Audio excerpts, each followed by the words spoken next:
নমস্কার, শুভ সকাল। সবাইকে স্বাগত জানিয়ে শুরু করছি আজকের নতুন ব্লগ। আশা করছি আপনারা যে যেখানে আছেন ভালো আছেন, সুস্থ আছেন। এখন বাজে 9:36। তো ঘুম থেকে উঠে খাওয়া দাওয়া করে আমি রেডি হয়ে গেছি। ঠান্ডা ঠান্ডা ভাত খেয়েছি। ঠান্ডা ঠান্ডা ভাত খাওয়ার ফলে শীত করছে, তো সোয়েটারটাও আবার পরে নিয়েছি। তো এখন একটু বাগানে যাব। কালকে তো যাওয়ার কথা ছিল, তো কালকে তো আর যাইনি। এখন আজকে যাব, যে গাছে জলও দিয়ে আসবো, আর বাবা যে নাম্বারটা পাঠিয়েছে সেই নাম্বারটাও দিয়ে আসবো। তো তার জন্য রেডি হয়ে গেছি। আজকে সকাল সকালই যাচ্ছি। যদি কোনো সবজি টবজি আনতে হয় তো সেটা নিয়ে আসবো। আর বাহিরে রোদ উঠে গেছে, বুঝতে পারছি না আমি সোয়েটারটা পরে যাব কি পরে যাবে না, কিন্তু একটু ঠান্ডা ঠান্ডা লাগছে, তো পরেই যাই। আর মাসেই কখন থেকে মানে ঘুম থেকে উঠে আমাকে বলা শুরু করেছে রেডি হতে। তো আমি এখন ফাইনালি রেডি হলাম। তো এখন দেরি না করে চলে যাই, এসে আবার আমাকে পড়াতে যেতে হবে। তো অনেকটা টাইম আছে, এর মধ্যে চলে আসতে পারবো। তো দেরি না করে এখন বেরিয়ে পড়ি।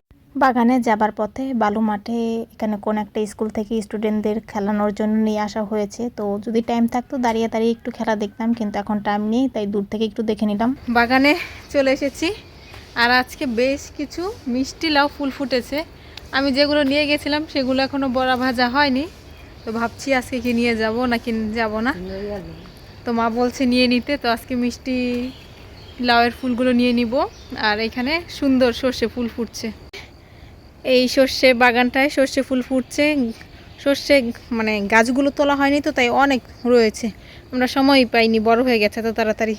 তো আর বেশ কিছু, ওই যে ওখানে ফুল আছে, ওখানে ফুল আছে, তো এগুলো আজকে নিয়ে নিব।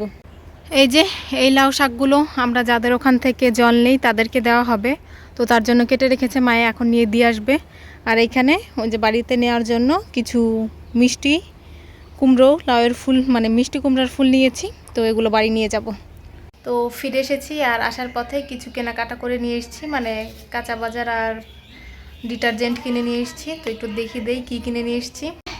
আলু কিনে নিয়ে এসেছি, আর সাথে কিয়া ডিটারজেন্ট কিনে নিয়ে এসেছি। কিয়ার সাথে একটা বালতি দিয়েছে দেখে কিয়া কিনে নিয়ে এসেছি। আর নিয়ে এসেছি একটা রিন, তো এগুলোই এনেছি। আর বৌদি এই ফুলকপিটা দিয়েছে, এটা ওনাদের বাপের বাড়ি থেকে এনেছে, মানে বৌদির বাপের বাড়ি থেকে এনেছে, তো ওনাদের ক্ষেতের, তো সেখান থেকে একটা আমাদেরকে দিয়েছে। পরিয়ে এসে ঘর মুছে স্নান করে নিয়েছি। আর এইদিকে মানে স্নান করতে যাওয়ার আগে একটা কাজ করে রেখে গেছি, যে মিষ্টি কুমড়ো ফুলগুলো নিয়ে এসেছি সেগুলো কেটে ধুয়ে রেডি করে রেখেছি। এখন বড়া বানাতে হবে। মিষ্টি কুমড়ো ফুলগুলো কেটে ধুয়ে নিয়েছি, আর এই দিকে আমি চালের গুঁড়ি বের করে নিয়েছি, এটা দিয়ে মানে একটা ব্যাটার করব, সেই ব্যাটারে চুবিয়ে চুবিয়ে মানে এই বড়াগুলো ভাজবো। তো এখন আমি ব্যাটারটা রেডি করি। ব্যাটারটা রেডি করার জন্য চালের গুঁড়িতে জল, মরিচ গুঁড়ো, হলুদ গুঁড়ো আর একটু লবণ দিয়ে নিয়েছি। আর কিচ্ছু দিব না, মা বলেছে এত মানে এই কটা জিনিসই দিতে, আর কিচ্ছু দিতে না। তখন এটা ভালো করে মিক্স করি।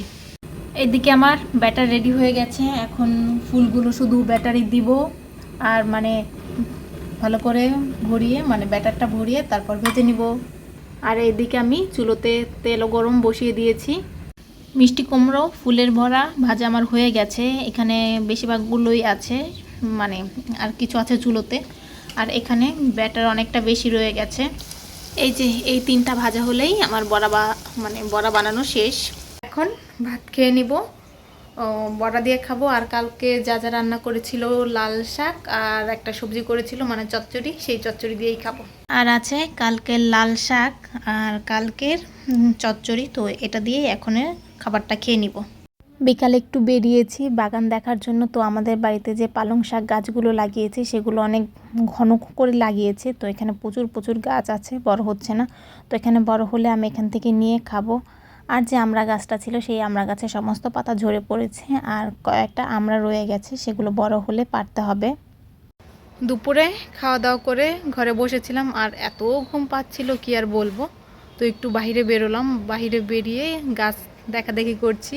তো ওপাশের বাগানও দেখে আসলাম, বিভিন্ন মানে সমস্ত আম গাছ, তারপরে কাঁঠাল গাছ, এগুলো দেখলাম। বাবা ফোন দিলেই জিজ্ঞাসা করে যে কোন গাছে আমের মুকুল ধরেছে, কোন গাছে কাঁঠাল ধরেছে, কোন গাছে ধরেনি। তো সবগুলোই এখন দেখে আসলাম। তো দেখে এসে এখন এখানে বসে রয়েছি। ঘরে গেলে এখন আমার কোনো কাজ নেই, হয়তো ফোন দেখবো, নাহলে কি ফোনই তো দেখবো, আর তো কিছু করার নেই। নাহলে আমার প্রচুর প্রচুর ঘুম পাচ্ছে। তো একেবারে সন্ধ্যা দেখিয়ে সন্ধ্যার পরে যদি ঘুমাই তো ঘুমাবো, এখন আর ঘুমাবো না। তো আর আজকে দিব্যুদের আসার কথা, দেখা যাক দিব্যুরা আসে কি আসে না। তো তো এখন আরেকটু সময় বাইরে দিয়ে ঘোরাঘুরি করি, ঘরে গেলে তো সেই ফোনই দেখবো, আর তো আমার কোনো কাজ নেই, তাই বাইরে বসে রয়েছি। তো এখানটায় আজকে মশা নেই বাইরে, তাই বসে থাকতেও ভালো লাগছে। তো আর কিছুটা সময় বসে থাকি। আর বাইরে আমাদের কিছু জামা কাপড় আছে, একটু পরে জামা কাপড়গুলো নিয়ে একেবারে ঘরে চলে যাব। তো এখন আরেক খানিকটা সময় বসে বসে প্রকৃতি দেখি, আর তো কি করব, কোনো কাজ নেই আমার। অনেকক্ষণ বাহিরে বসে রইলাম, ঘোরাঘুরি করলাম, তো এখন ঘরে চলে যাব। এখন বাজে 4:46। সেই 4টার আগে আমি ঘর থেকে বেরিয়েছি। এতক্ষণ বসে বসে মানে ঘোরাঘুরি করলাম, বসে বসে গাছ দেখলাম। তো জামা কাপড়গুলো নিয়ে নিয়েছি, এখন ঘরে চলে যাব। ঘরে যেয়ে সেই বসেই থাকতে হবে আমাকে।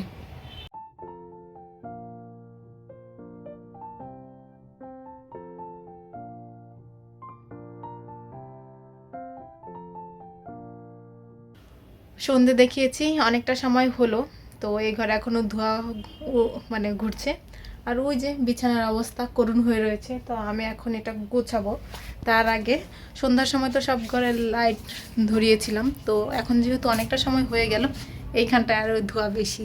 এই যে, তো অন্যান্য যে ঘরগুলো আছে সেই সব ঘরের লাইটগুলো আগে বন্ধ করে নেই। তো তারপর ও ঘরে যেয়ে মানে আমাদের রুমে যেয়ে, আমার রুমে, তো জামা কাপড়গুলো গুছিয়ে তারপর দেখা যাক কি করি।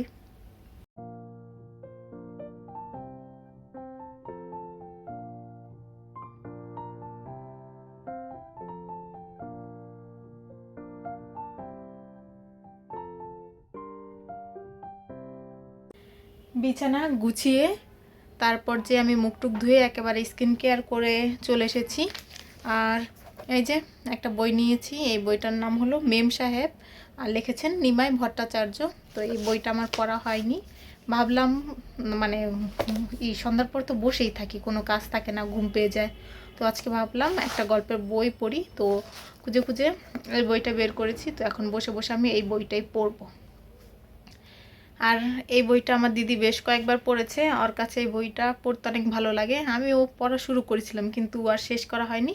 তো এখন যেহেতু বসেই থাকবো, তো বসে বসে এই বইটা পড়ি।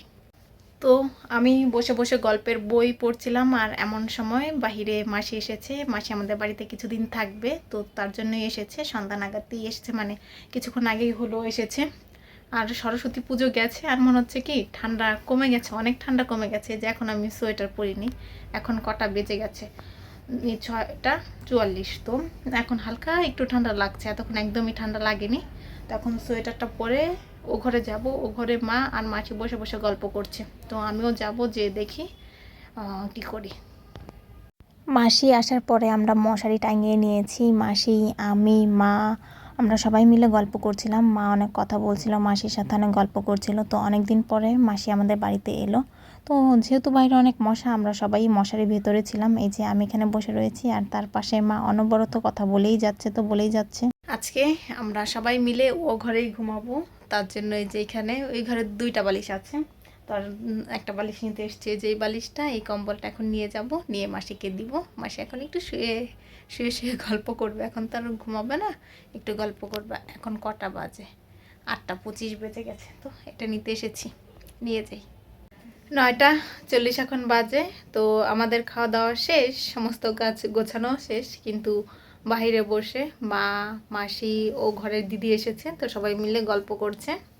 তো একটু পরে শুয়ে থাকবো, মানে আজকে অনেকটা সময় গল্প করা হবে, তারপরে শুতে শুতে এখনও দেরি আছে।